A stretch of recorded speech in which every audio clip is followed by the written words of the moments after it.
یہ نقطہ بڑا قابل غور ہے کہ رسول اللہ صلی اللہ علیہ وسلم نے جب بھی کوئی نکاح پڑھایا تو ہمیشہ نکاح کے موقع پر آپ صلی اللہ علیہ وسلم نے قرآن کریم کی وہ آیات تلاوت فرمائیں جن آیات کے اندر تقوی کا ذکر ہے۔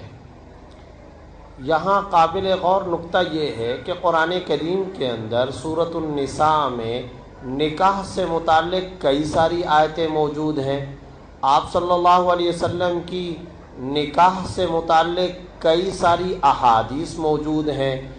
سورہ نساء باقاعدہ خواتین سے متعلق ہدایات پر مشتمل صورت ہے، لیکن رسول اللہ صلی اللہ علیہ وسلم نے جب بھی نکاح کا خطبہ پڑھایا اور نکاح کی مجلس کے اندر شرکت فرمائی تو تمام کی تمام ان آیات کی تلاوت فرمائی جن آیات میں تقوی کا ذکر ہے۔ یا ایھا الذین آمنوا اتقوا اللہ وقولوا قولا سدیدا، اے ایمان والو اللہ سے تقوی، خوف خدا اور خشیت اختیار کرو اور سچی اور سیدھی بات کہا کرو۔ اللہ رب العزت نے قرآن کریم میں تقوی سے متعلق جتنی آیات بیان فرمائیں، رسول اللہ صلی اللہ علیہ وسلم نکاح کے موقع پر ان آیات کی تلاوت فرما کر اشارہ اس بات کی طرف کیا کرتے تھے کہ میری امت کی بہنیں، بیٹیاں اور میری امت کے نوجوانوں، یہ بات ذہن کے اندر رکھنا کہ ازدواجی زندگی کبھی کامیاب نہیں ہو سکتی جب تک کہ انسان تقوی کی زندگی اختیار نہ کرے۔ تقوی کی زندگی سے گھروں میں چین آتا ہے، گھروں میں سکون آتا ہے، قلبی دماغی مسرتیں حاصل ہوتی ہیں۔ آج کے پرفتن دور کو سامنے رکھتے ہوئے قسم کھا کر یہ بات کہی جا سکتی ہے کہ آج اگر ہم ٹینشنوں سے بچنا چاہتے ہیں، گھریلو ناچاقیوں سے بچنا چاہتے ہیں، خاندانوں کے اختلافات سے بچنا چاہتے ہیں، اور اگر ہم اپنے گھر کے اندر خوشگوار نبوی پرسکون زندگی چاہتے ہیں تو اس کا بہترین راستہ یہ ہے کہ میاں بھی اور بیوی بھی تقوی کی زندگی اختیار کریں۔ جو خدا کا وفادار نہیں وہ بندوں کا وفادار کیسے ہو سکتا ہے؟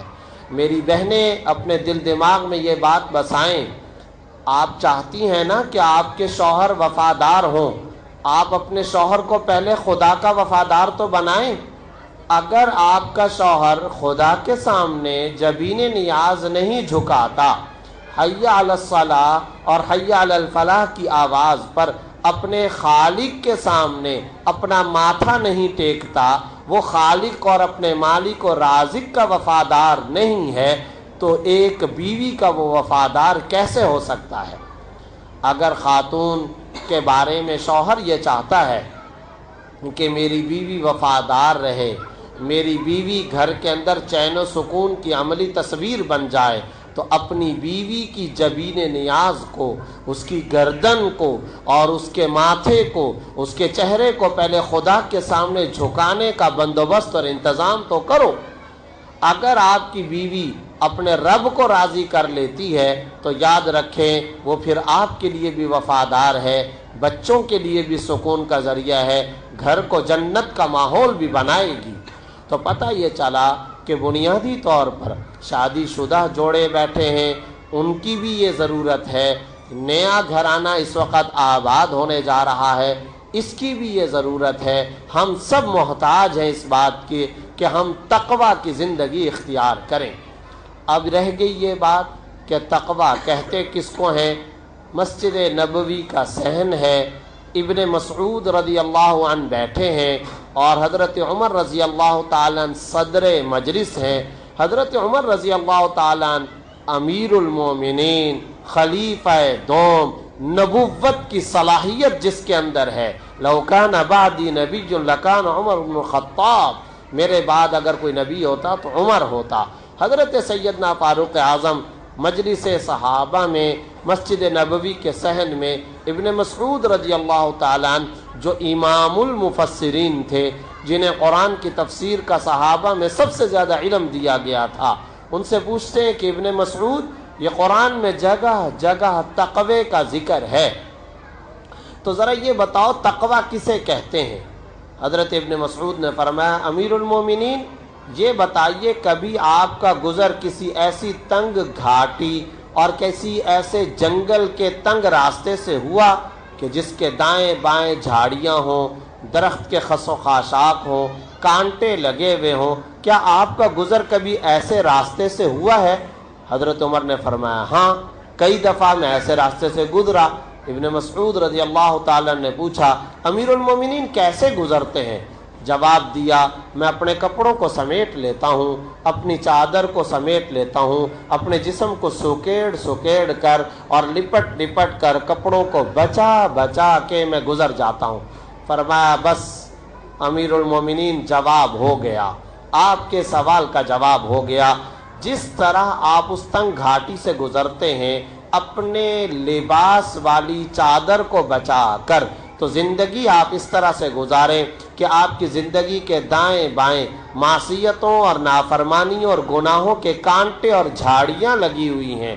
آپ ان کانٹوں اور جھاڑیوں سے اپنے بدن اور اپنی ایمان کی چادر کو، وہاں لباس کی چادر تھی یہاں ایمان کی چادر ہے، ایمان کی چادر کو بچا بچا کے آنکھیں گناہ کی طرف متوجہ ہونا چاہ رہی ہیں بچا لیں، کان گناہ کی طرف متوجہ ہونا چاہ رہے ہیں بچا لیں، زبان گناہ کی طرف جانا چاہتی ہے بچا لیں، ہاتھ گناہ کی طرف لپک رہے ہیں بچا لیں۔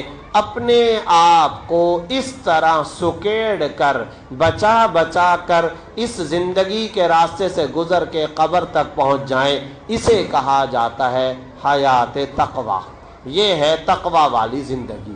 خلاصہ یہ نکلا کہ گناہوں کی زندگی سے اپنے آپ کو بچایا جائے۔ میں دل سے مبارکباد پیش کرتا ہوں ماشاءاللہ برادرم حماد جمیل صاحب، ان کے والدین اور ہمارے بہت ہی محترم مکرم معزز بھائی شفیق اجمل صاحب کو کہ انہوں نے ماشاءاللہ خواتین کا یہاں الگ بندوبست فرمایا اور مردوں کا الگ بندوبست فرمایا۔ ان کا نکاح مسجد کے اندر ہوا، اہل علم اس میں شریک ہوئے تھے، اللہ رب العزت نے دینی ماحول انہیں عطا فرمایا۔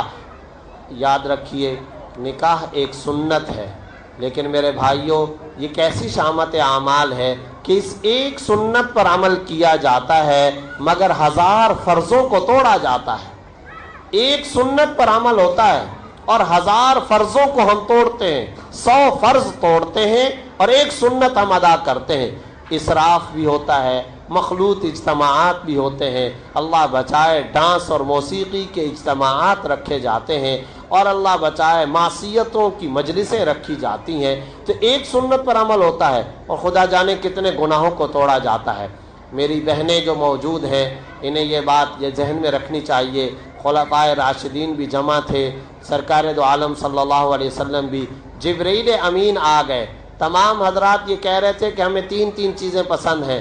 اللہ کی بات لے کر جبرائیل امین بھی اس مجلس میں آئے اور فرمایا ایک مسلمان بہن کی عفت، حیا اور پاک دامنی اللہ کو سب سے زیادہ محبوب ہے۔ ایک مسلمان بیٹی کی عفت اور پاک دامنی، شرم و حیا اتنی زیادہ محبوب ہے کہ اللہ آسمان پر اس کا تذکرہ کرتے ہیں۔ نکاح عفت کا بھی ذریعہ ہے، ایمان کی تکمیل کا بھی ذریعہ ہے، اور یاد رکھیے نکاح والی سنت وہ سنت ہے اس سے رزق میں بھی اضافہ ہوتا ہے۔ آخر میں یہ بات بھی نوجوانوں سے کہہ دوں، آپ صلی اللہ علیہ وسلم ایک مرتبہ تشریف لائے، دیکھا کہ نوجوانوں کا اجتماع ہے، فرمایا من یستطع منکم الباءۃ فلیتزوج یا معشر الشباب، اے نوجوانوں کے گروہ تم میں سے جس آدمی کو صلاحیت ہو وہ نکاح کر لے۔ نکاح کو عفت اور عصمت کا ذریعہ قرار دیتے ہوئے، ایمان کی تکمیل کا ذریعہ قرار دیتے ہوئے آپ صلی اللہ علیہ وسلم نے ایک اور اہم ترین نقطے کی طرف بھی اشارہ فرمایا، نکاح رزق میں اضافے کا ذریعہ ہوتا ہے۔ جس معاشرے میں نکاح عام ہوتا ہے اس معاشرے کے اندر بدکاری کے دروازے بند ہو جاتے ہیں، وہ معاشرہ پاک دامن نبوی معاشرے کی جھلکیاں محسوس کرتا ہے۔ میرے نوجوان بھائی اکثر کہتے ہیں پہلے سیٹ ہوں گے پھر نکاح کریں گے، یہ شریعت کا مزاج نہیں ہے۔ شریعت کا مزاج یہ آپ نکاح کریں گے تو سیٹ ہو جائیں گے۔ دنیا میں آپ کو کوئی ایسا بندہ نہیں ملے گا جو یہ بولے کہ میں نے نکاح کیا تھا تو میں غریب ہو گیا۔ کوئی بھی بندہ آپ کو ایسا نہیں ملے گا جو بولے میں نے حج کیا تھا تو میں غریب ہو گیا، میں نے صدقہ کیا تھا تو میں غریب ہو گیا۔ کوئی بندہ آپ کو ایسا نہیں ملے گا۔ نکاح رزق میں بھی اضافے کا ذریعہ ہے۔ ایسا نہیں پہلے سیٹ ہوں گے تو نکاح کریں گے، نہیں، پہلے نکاح کریں گے تو سیٹ ہوں گے۔ اللہ رب العزت یہ حقیقت ہم سب کو عطا فرمائے۔ آپ صلی اللہ علیہ وسلم ایک مرتبہ بیٹھے ہوئے ہیں، ایک شخص آیا، یا رسول اللہ میں غریب آدمی ہوں، مفلس ہوں، میرے پاس پیسے ویسے نہیں۔ فرمایا اچھا تو تم نکاح کر لو۔ حضرت عمر فرماتے ہیں میں اس شخص پر حیران ہوتا ہوں جو رزق میں کشادگی اور فراوانی اور اضافہ چاہتا ہے مگر نکاح نہیں کرتا، میں ایسے آدمی کو پاگل سمجھتا ہوں۔ جو چاہتا ہے رزق میں اضافہ ہو اس کو چاہیے نکاح کرے۔ اللہ کرے کہ نکاح کی یہ حقیقت ہم سب کے دلوں میں کوٹ کوٹ کر کے رچ بس جائے، اور اللہ کرے ہم سب حیات تقوی کو اختیار کریں۔